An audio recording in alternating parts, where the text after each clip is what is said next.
Air pollution in India is almost a seasonal story, especially if you live in the northern part of the country. Every year around this time of the year, people start to notice how bad the quality of air is. People start feeling breathless. Those with asthma or other respiratory conditions find it difficult to breathe and lead a normal life.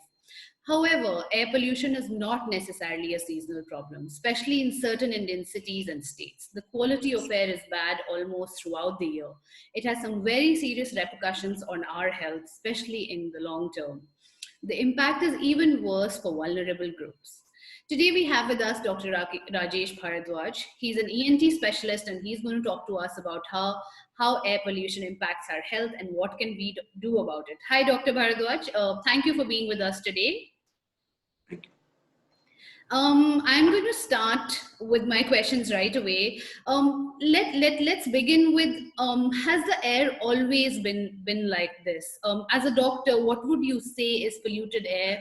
What is not fit for people to breathe? How much greenhouse gases, smog, or particulate matter have to be in the air for it to be called polluted? Could you talk to us about that?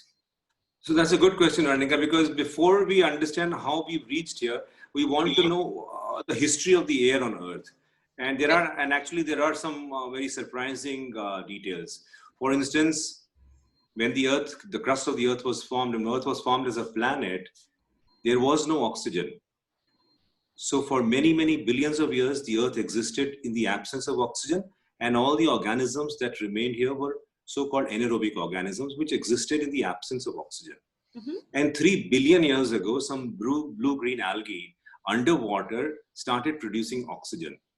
That oxygen then came to the surface, and gradually over a period of time, the first oxygen-using organism came up, which was an aerobic bacteria. Right. The aerobic bacteria then started using oxygen to grow. In fact, for the Earth, oxygen was considered dangerous because it is highly flammable. So because of the risk of inflammation and combustion, basically, oxygen was considered to be quite unsafe for the environment.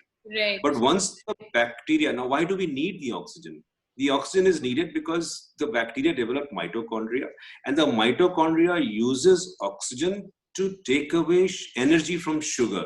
So basically, it's the energy requirement which is met up with the mitochondria by using oxygen. And that's where we started from. That's where oxygen in the atmosphere came in for the first time. Right. And oxygen in the atmosphere has varied from 15% to 35%, depending upon which era we talk about.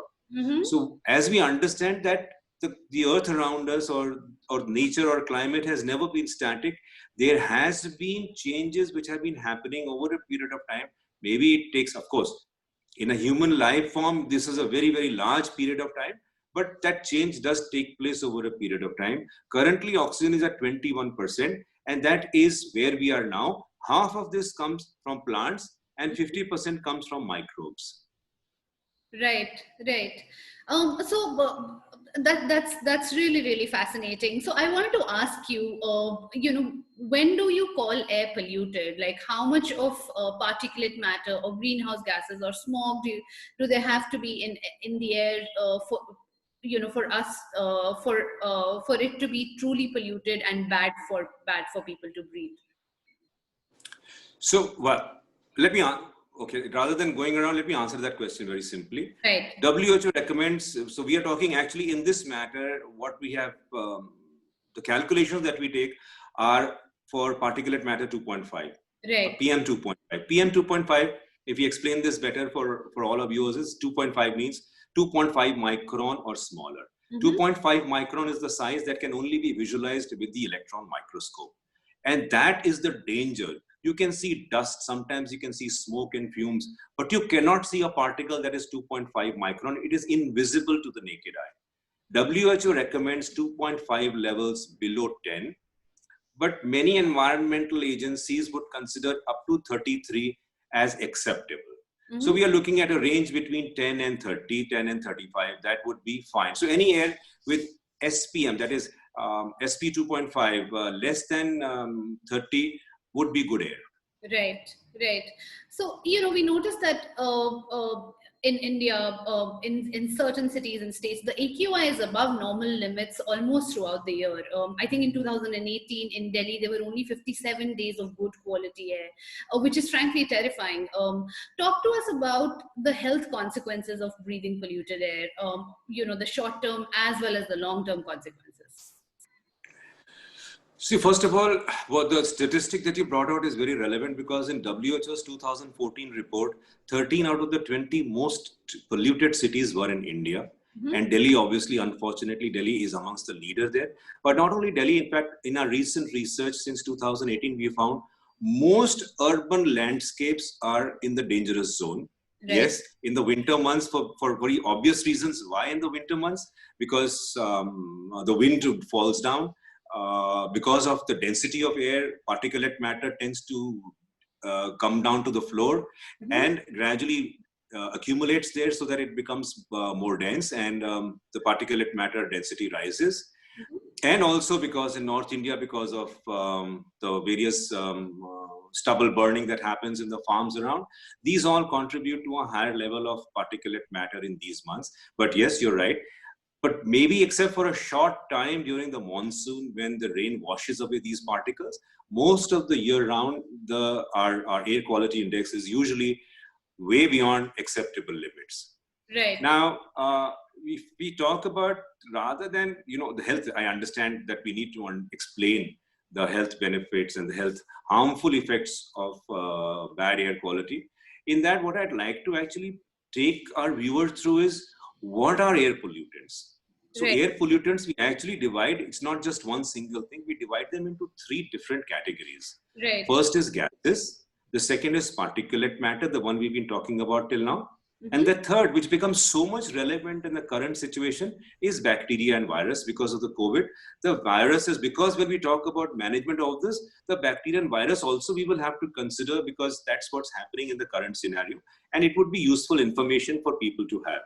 So the gases that we see around us are harmful like carbon monoxide, ground level ozone, nitrogen dioxide, sulfur dioxide, and these all come from various industrial activities, combustion activities that we carry out. And of course, the biggest culprit is fossil fuel burning, fuel consumption, construction activities, and from farms, including plowing and stubble burning. Mm-hmm. Now, why I wanted to break this down into various things is because each of these pollutants has its own harmful effect.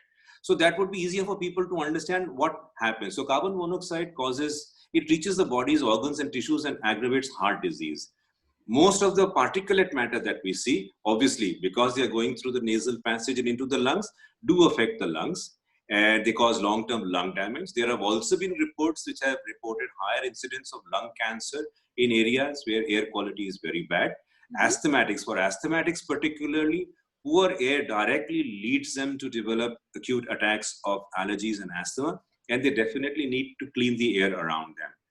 We have also seen, so you see, the other thing which I really wanted to point out is that we are sitting in our very smart drawing rooms and we are talking about this, and we are people who can afford air conditioning and air purifiers. But the tragedy is that a large percentage of this country's population live in single home households where that poor lady is working on a coal or a wood, she's burning wood and she's feeding her children there, her family lives inside there, and their exposure to household air pollution is really high. And in these people or in these circumstances, we have seen much higher incidence of more serious disease, including chronic airway pulmonary disease, including cancers, low birth weight babies, low hemoglobin, because they live in such a poorly ventilated environment and because their air quality is bad, they have long-term health hazards related to this air quality. That is what I wanted to highlight. Right, right. You mentioned people who have asthma, people who have other comorbidities, and it is especially hard for them to deal with this polluted air, especially in the winter months. What is your advice to them? What are the precautions they can take? Let's start off. We'll have to break this up because there are various. It's not one size fits all kind of a situation. There are various scenarios that we will need to cover. The first and foremost is household. So number one recommendation, get rid of all your carpets. Number two, replace carpets with vinyl or hard flooring. That's the part one. Number two, wash all your curtains, beddings, pillow covers, quilt covers repeatedly, regularly with hot water.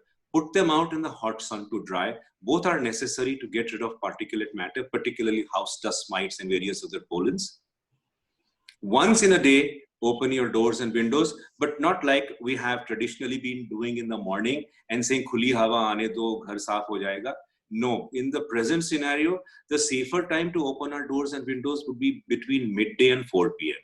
because that's when particulate matter and pollutants are lower than in the morning. The early morning air is actually the most polluted. The next we would like to do is wet mopping rather than dry, the jhadu pocha, the jhadu that we do or the dusting that we do. So rather, wet mopping and vacuum cleaning is definitely safer. It is recommended. We also would want you to clean your surfaces because surfaces attract a lot of dust and pollen particularly. So you need to wash and clean your surfaces from our doors and windows, and that is important for us. So these are generally the features that we have for cleaning up the indoor air. Air purifiers, I think you would like to talk about that, but if you want, we can leave that for a little later discussion, or if you want, we can talk about it now also. Right. It would be nice to talk about air purifiers a little bit because there's just a rush to the market to buy air purifiers, and it pretty much happens every winter. Does it really help? So just one last point from the previous one we were discussing about. The one last point is that for all those health enthusiasts who like to go out like I used to go out for my bike ride, 1 hour bike ride every morning at 6 o'clock. I have stopped doing it for the last 10 days. I'm not doing it anymore.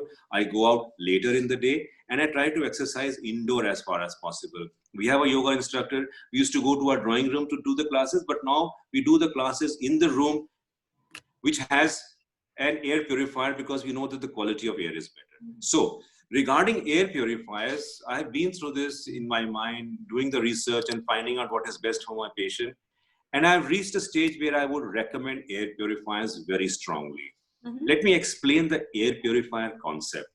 Air purifiers are basically built on filters, of which one is a simple filter like the ones that you see in your air conditioning. Second is an activated carbon filter, which actually adsorbs dirt and smoke and other harmful substances. The third is your HEPA filter, which is the most important filter because the particle size in the HEPA filter is 0.3 micron and less. So obviously it traps up most of the dust that is arising in the atmosphere.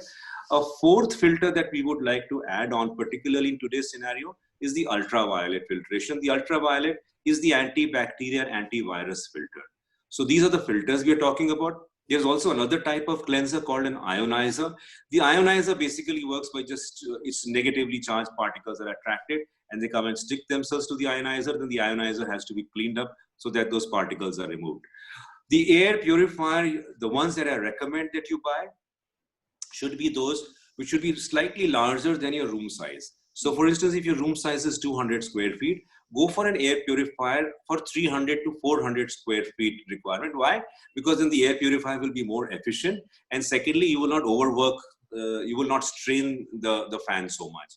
The second is buy an air purifier which has an inbuilt AQI meter so that you don't have to invest separately in a meter and you can read the readings yourself and understand whether it's working or not. Thirdly, buy an air purifier which preferably works through a smart app or through a smartphone because it adds on. You can add more features once you operate it through an app. And buy air purifiers which are locally available and which are recent as far as their onset is concerned. Why? Because there are parts that need to be replaced. Your filters need to be replaced. You don't want to buy an air purifier which is so exotic and which is not commonly sold. And then when you go for a filter, they'll say the filter is not available. So buy those which are in common use. And when you go to buy, you can ask the assistant in the shop, I'm sure you must ensure that these filters will be available to me at least for the foreseeable use of this air purifier. Right. That's very, very helpful information. I'm sure everybody is looking for information on air purifiers out there. You spoke about the things that we can do to kind of mitigate the impact of air pollution as much as we can. How about things like house plants? You mentioned that staying indoors helps, cleaning the house in a certain way helps. But what about indoor plants and other such precautions that people have been talking about? Indoor plants are helpful. They are fine. There are two things with indoor plants, particularly indoor plants that are flowering. A lot of my patients have allergies, and the pollen and the flowering season, they suffer because of the allergens that are released by the plant. And number two is, you must realize that plants give out carbon dioxide at night. They release oxygen in the day and they release carbon dioxide at night. At the moment, we know the known devil is particulate matter and various other pollutants that we are aware of. Carbon dioxide is the unknown devil over there, which is actually much more harmful and dangerous than anything else. And we are still trying to discover and find out about carbon dioxide levels. And probably over a period of time, we will start taking CO2 levels also more seriously. Right, right.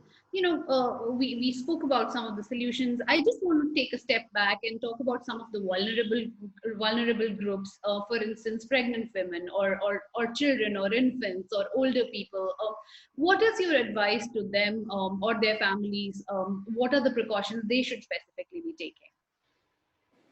See, first and foremost is healthy eating. Mm-hmm. Second is never forget to exercise. I mean, particularly if you've developed an exercise regime, do not use the bad air outside as an excuse to stop your fitness regime. Be a little imaginative, be a little innovative. So for instance, maybe if you can't cycle, get a static cycle, and for the period for the next 3, 4, 5 months when you think you can't go out, at least learn to cycle on a static cycle within the environments of your house. Mm-hmm. Go for online classes, whether it be yoga or fitness training. Or there are so many classes now available on all the various streaming platforms that you have. So if you go to even Pinterest, or if you go to various, I think even Zoot, and so many streaming platforms offer free online training video sessions, and you could follow just one of those. You don't even need a trainer, because you can suit your fitness level depending upon your level. Keep indoor in the morning hours, don't go outdoors in the morning, and establish a good fitness regime for yourself, because that definitely is your immunity booster. Because as a doctor, the most, particularly with the virus and also now with this bad air quality, the one question that you're asked most frequently is immunity boost, immunity boost. That is really such a myth, because immunity boosting is actually hard work, because you need to eat healthy, you need to sleep on time, and you need to work on your fitness. And that is your immunity boost. Not a supplement is not an immunity boost. Right, right. That's really good information once again. I also wanted to speak to you about, what are the symptoms of distress? What people do generally have been complaining about nausea or breathlessness, but when does it become risky? When should we get in touch with a doctor or go to a hospital? What are some of the symptoms of distress? So let me tell you my personal experience. Why I stopped going on for cycling was, it's always better to talk about your personal experience, because it comes out in a story format. It becomes easier to relate to. So as soon as I finished my cycle run, I came back, my eyes were smarting, they were watering and they were red. My nose was stuffy, my throat felt parched, and my lungs felt as if they were filled with carbon. So these are obviously some of the primary symptoms where you're exposed to bad air, because it affects your nose, it affects your throat, and it also affects your lung. Mm-hmm. What I would advise as a precaution would be, first of all, the dangerous symptom would be, these are the primary symptoms of exposure. But if you develop a cough that is not going away, if you have nasal congestion and have sleeping difficulty at night because your nose continues to be blocked up, if you're breathless, if you're bringing out a lot of sputum, then obviously these are the kind of signals or distress situations where one would be better off visiting a doctor to see whether you require any medication, particularly for the lungs, if you need bronchodilation or you need some inhalers or something. But steam inhalation is a great help in these instances. Why? Because steam goes from the nose right from the throat into the lungs, and it actually helps to clean out the entire passage. And patients definitely once at night, before they go to sleep, if they make a habit of doing just a simple steam inhalation, 5 to 7 minutes, I have found for most of my patients it is beneficial. The only rider being that for some people, steam makes them feel a little clogged up. Maybe they're allergic to humidity, maybe they're allergic to the steam itself. If they try steam inhalation and it doesn't work for them, they should not proceed, they should avoid it. Right. I was also reading some research which basically said that, you can also link polluted air to a variety of neurological conditions. There is some new evidence to that. Could you talk to us about that? So there are some pollutants in the atmosphere which are known to cause neurological diseases. And not only that, there was one research I was reading where they have also linked it with brain cancer. So yes, you see, basically it's all about the amount of oxygen that you're breathing through the atmosphere. And if you're breathing bad air, obviously there will be some amount of effect that it has overall on your body system. I won't really like to comment too much upon it, but yes, definitely the whole thing. The research actually is not so well established on fully our effects on the body. Let me tell you about, I'll just read out the latest research that is happening on this. Air pollution has already been associated with a number of conditions from strokes to brain cancer, miscarriages, and mental health problems. However, the research suggests the impact could be far wider despite looking at only one component of air pollution, chiming with a global review published earlier this year that indicated almost every cell in the body may be affected by dirty air. Right. That's how bad it is likely to be. That's quite serious. This conversation is not going to be complete unless we talk about COVID. So for a lot of people, especially people with comorbidities, this is a especially difficult time. You have to deal with air pollution, and there's also a fear of COVID. A lot of people have been avoiding going to the doctor.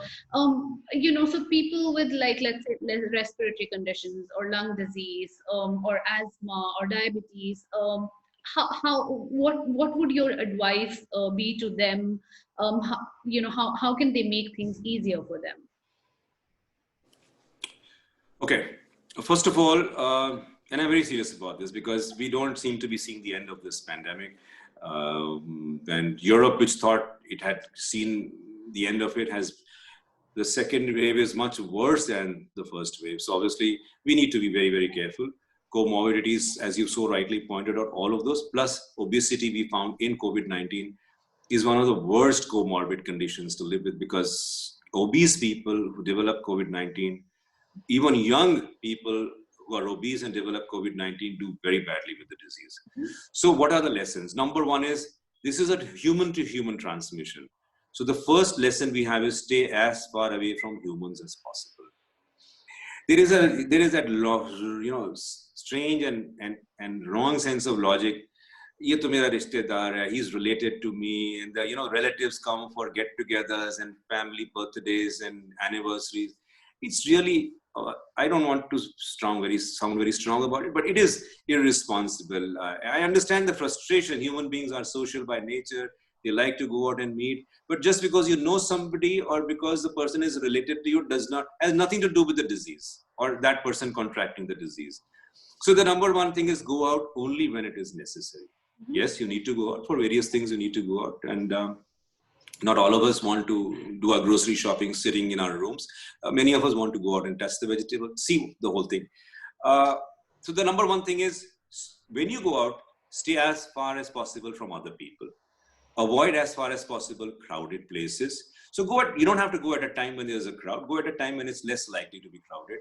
Always wear your mask. Please, that mask is a lifesaver for you, and the mask is a lifesaver for the person opposite you, because it saves you and saves that person. Both of you should be wearing a mask.